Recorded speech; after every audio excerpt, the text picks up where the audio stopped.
Today we're talking about how intuitive eating is like learning software programming. If you look behind me, I actually have the Oracle sign, that red sign behind me. It's by the Oracle campus behind me. Silicon Valley, what can I say? Got all these big tech companies like on my walking paths. It's a windy day out. I'm just on my morning walk, trying to wake up, trying to feel good. And this idea of feeling good, I was trying to it just came to me as I was walking. I was feeling good. And so let me relate feeling good and intuitive eating to software program, or at least let me try. And I'm a nerd, so let's go for it. In Silicon Valley, there's this old framework of designing computer programs. It's called waterfall. Waterfall, you had a plan. It was all mapped out like a waterfall, step by step. It was all mapped out. And then these guys like Elon Musk, they come around, this new philosophy of thinking called Agile. Agile is where you do one little test, you get information, you get feedback on that test, and then you iterate. The key word is iterate. Iterate means you try something, you get data, and then you adjust your process based on that data. Now, how does this relate to intuitive eating and feeling good? Well, intuitive eating, when we listen to our body, especially after we eat, right? We eat, an hour after we eat, 2 hours after we eat, how do we feel? Does our belly feel good?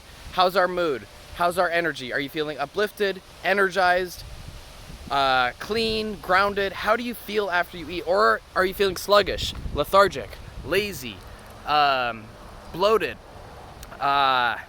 nauseous?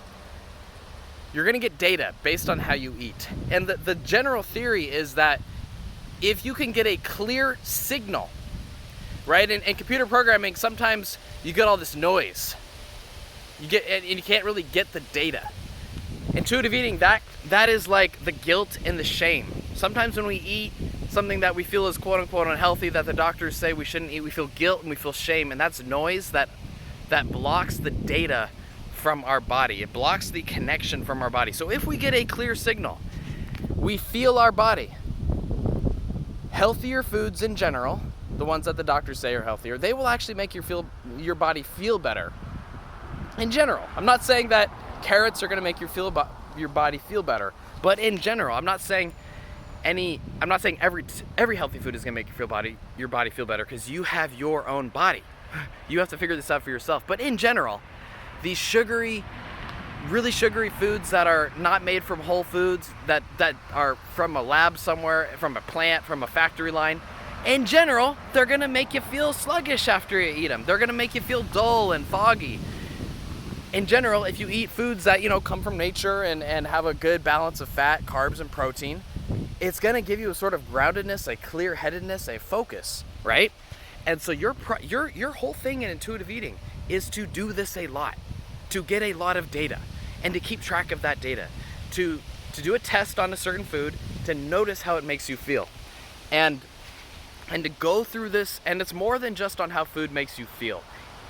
It's like that's the experiment we've been talking about right now, how food makes you feel, right?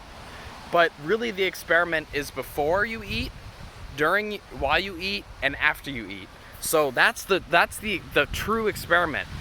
You sit down, you get yourself grounded, you notice. If you want to eat, you let yourself eat without any guilt, right? You let yourself without any guilt, and then you trust the process.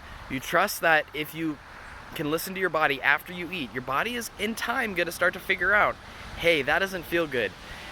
And then you try again, right? The next meal comes around. Okay, how am I feeling?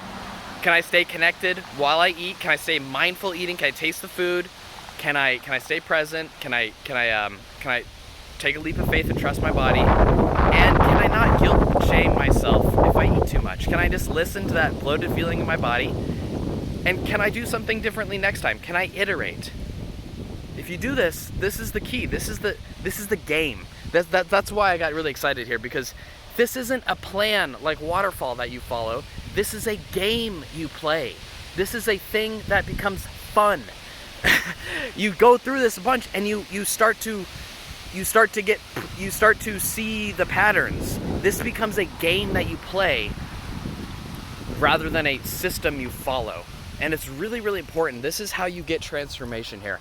Intuitive eating is not a plan you follow, but it's a system, it's a feedback system. And you can see the results, and then you get better at predicting what foods are gonna make you feel better.